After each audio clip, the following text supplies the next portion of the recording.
Ellen Morgan, uma inocente criança em sua curta vida. Um modelo de amor apaixonado por Deus, vivo na Eucaristia e sofredor na paixão, mostrando quanto a inocência é a chave da sabedoria que penetra nos mais profundos mistérios divinos. Nascida 24 de agosto de 1903 em Waterford, Irlanda, no meio de uma família simples, era a mais nova de 5 irmãos e desde berço teve a saúde muito delicada. Batizada como Ellen, logo passou a ser chamada pelo carinhoso apelido de Nellie. Sua piedosa mãe Mary inúmeras vezes a levou aos pés do tabernáculo a fim de consagrá-la a Jesus sacramentado, que de certo recebeu com agrado essa generosa oferta de coração materno. Seu pai, William Morgan, ingressara para o exército, sendo designado em 1905 para o forte da ilha Spiker, situado no porto de Cork. Enquanto lá se encontrava, Mary adoeceu de tuberculose e por mais de um ano lutou contra a enfermidade sem deixar de cuidar dos filhos ainda pequenos. Quando em janeiro de 1907 veio a falecer, a mais velha das crianças não completara 9 anos de idade. Nellie, a caçula, contava apenas com 3 anos. William tentou conciliar o cuidado da prole com a vida militar, recorrendo à prestimosa ajuda de uma família vizinha. Mas foi impossível, sobretudo porque a pequena Nellie estava desenvolvendo uma deformação na coluna vertebral, consequência de uma queda quando bebê, que lhe impedia de ficar ereta. Quase todo o tempo precisava guardar o leito. Decidiu ele então confiar as crianças a estabelecimentos religiosos, onde seriam bem cuidadas e educadas. Nellie e sua irmãzinha Mary foram entregues no hospital dirigido pelas Irmãs da Misericórdia e depois transferidas para a escola de São Fibar, administrada pelas Irmãs do Bom Pastor de Cork, e em maio daquele mesmo ano. Devido à enfermidade que aprendia ao leito e à sua pouca idade, tinha pouco mais de 3 anos. Foi alojada dentro de uma cláusula próxima à cela da religiosa que dela cuidava. Impressionava a Nellie a alegria e a bondade da religiosa ao trazer-lhe a refeição da manhã, logo após ter comungado na missa conventual, lá fazendo perguntas, e acabou por compreender e, sobretudo, a amar a Jesus na Eucaristia. Atentíssima a todas as histórias que lhe narravam, a menina tinha algo de misterioso e cativante, a ponto de sua enfermeira comentar com frequência: esta criança ou será uma grande santa ou uma grande pecadora. Quando a levaram pela primeira vez à capela e lhe apontaram o sacrário, dizendo-lhe que ali se encontrava Nosso Senhor, ela ficou perplexa e falou: por que o Santo Deus está encerrado numa casa tão pequenina? Ao ouvir as explicações, compreendeu como poucas almas o grande mistério de amor que é a Sagrada Eucaristia. A partir de então, todos os dias pedia que a conduzissem para estar com o Santo Deus, como passou a chamá-lo. A cada visita, fixava seus olhos escuros no tabernáculo, juntava as mãozinhas e balbuciava suas orações, no íntimo colóquio que certamente muito agradava ao coração eucarístico de Jesus. Numa primeira sexta-feira do mês, pôde contemplar o Santíssimo exposto no extensório, o que nunca antes tivera a oportunidade de fazer. Sem que lhe dessem qualquer explicação, exclamou: lá está o Santo Deus, enquanto percorreram com ela toda a via sacra. Na 11ª estação, não se conteve e brandou em lágrimas. Mas por que deixaram esses malvados algozes fazerem isso, repetia com voz dolorida: pobre Santo Deus. Guiada pela sabedoria da inocência, logo penetrou nos mais profundos mistérios divinos, revelando um amor apaixonado por Nosso Senhor na Eucaristia e na Paixão. Muitas vezes, ao ser acometida por dores terríveis, apertava junto ao peito um crucifixo e dizia: vede como Santo Deus sofreu por mim. Nessas ocasiões, suportava com impressionante paciência todos os padecimentos da doença, mas não escondia sua pena por não poder visitá-lo na capela. À medida em que a atrofia se desenvolvia, aumentavam seus sofrimentos. Certa vez ficou tão fraca que sua enfermeira, a quem chamava afetuosamente de mamãe, comentou que receava não mais vê-la ao voltar no outro dia, porque talvez Jesus viesse logo buscar a sua querida Nelly. Esta, porém, respondeu: não, o Santo Deus disse-me que eu ainda não sou bastante boa para ir para ele. Contou então que ele a visitara, colocando-se ao lado do seu leito, e imitou a posição dele, com os braços cruzados sobre o peito e fisionomia grave e recolhida. Desde esta ocasião, a Nelly passou a se preparar para o grande encontro com Jesus. Vivia sempre na presença de Deus. Só nele pensava e só dele falava. Memorizou as orações da manhã e da noite. Continuamente fazia atos de fé, esperança e caridade. Aprendeu de cor os primeiros mistérios da nossa santa religião e sabia repetir com precisão inúmeros fatos do Evangelho. Tomando conhecimento da precocidade sobrenatural desta criança ímpar, o bispo de Cork quis crismá-la. Abro um parênteses aqui. Naquela época se crismava primeiro antes da primeira Eucaristia, indo pessoalmente à escola de São Fibar para isso. Como ela estava muito débil, impossibilitada de ajoelhar-se ou de sentar-se, Nelly foi levada ao colo até a capela e nos braços de sua enfermeira recebeu o sacramento.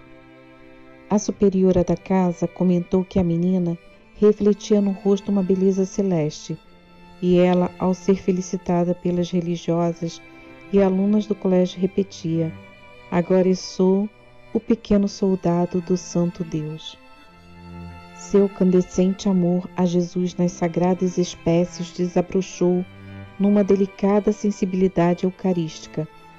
Quando a religiosa enfermeira necessitava ausentar-se do cuidado de Nelly, uma aluna da escola era designada para exercer essa função.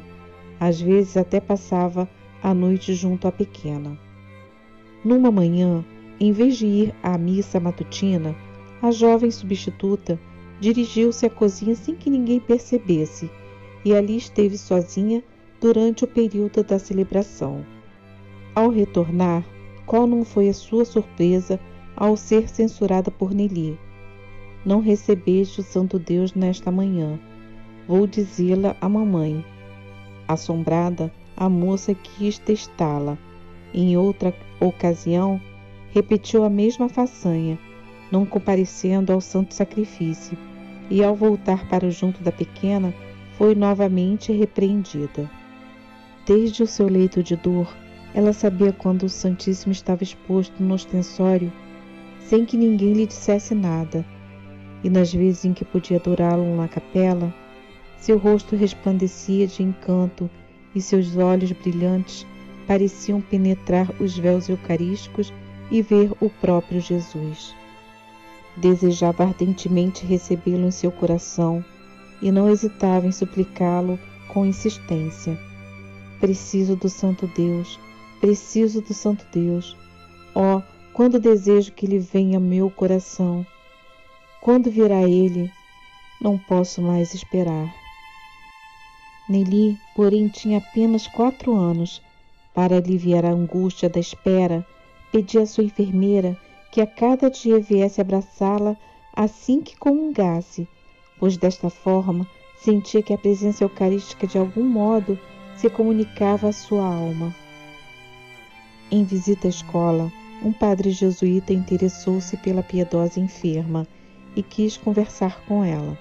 Ao lhe perguntar se sabia bem o que era a comunhão, ela respondeu sem titubear: é o Santo Deus, é aquele que faz os santos, e todos os santos o são por ele. Impressionado pela sabedoria e elevação dessas palavras, indicativas de uma vida interior já trabalhada pela graça, este sacerdote intercedeu por Nelly junto ao bispo, e este a autorizou a receber a Eucaristia. A notícia arrebatou a menina, que, tomada de contentamento, contava a todos a grande graça que seria objeto em breve.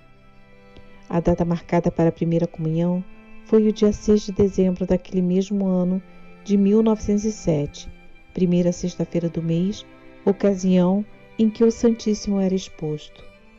Na noite anterior, Nelly não conseguia dormir, na expectativa de tão esperado encontro, e logo pela manhã despertou a sua enfermeira para que a aprontasse.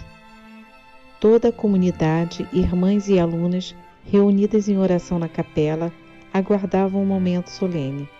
Levada pelos braços de sua mamãe, vestida de branco e com uma coroa de rosas na cabeça, Nelly parecia um anjo. Não houve quem não se emocionasse ao ver a piedade e a emoção com que ela recebeu Jesus hóstia em seu interior. Uma luz extraordinária transfigurou seu rosto, dando-lhe um celestial resplendor, fenômeno que se repetiu em outras comunhões num pouco tempo que se seguiu antes de sua partida para o céu. Terminada a cerimônia, foi conduzida ao leito, onde fez uma prolongada ação de graças. A partir de então, Nelly recebia quase diariamente as sagradas espécies. Tendo forças, ia até a capela para a Santa Missa. Quando não conseguia, o capelão lhe trazia a comunhão. Não era raro sua ação de graças durante entre 2 e 3 horas, período em que ficava absorta em Deus. Com frequência se emocionava, chegando a derramar lágrimas ao manifestar seu contentamento por ser visitada pelo Santo Deus em seu coração. Ela constituía seu único pensamento e desejo nesta vida. Com toda razão, mais tarde, a Santa Liga Eucarística de Milão a denominou a Pequena Violeta do Santíssimo Sacramento. Outro fato também inexplicável. Nelly padecia de uma grave enfermidade nos ossos. Seu maxilar e gengivas tinham apodrecido e exalavam um forte mau odor. A partir da primeira comunhão, embora a doença permanecesse, o mau odor desapareceu. Pouco menos de 2 meses após a primeira comunhão, aproximou-se a hora da partida. O Santo Deus, que alegrara com sua presença eucarística, queria ter essa cândida flor, pureza e inocência junto a si, no jardim celestial. Poucos dias antes da sua morte, ela disse à enfermeira: quero o Santo Deus, preciso do Santo Deus. Tarda ainda o dia? E, havendo comungado, passou em recolhimento das 7 horas da manhã até as 5 da tarde, quando então a superiora da casa a chamou, preocupada. Abriu os olhos, Nelly respondeu: ó, minha mãe, estava tão feliz falando com o Santo Deus. Sofreu muito, exaurida e febril, com a doença que lhe corroía o osso do queixo. Nelly sentia muito perto de si o divino crucificado. Quem dela se aproximava chorando, saía consolado, pois a menina afirmava que iria para o céu, e isso lhe era um motivo de felicidade. Sua agonia se deu de modo suave.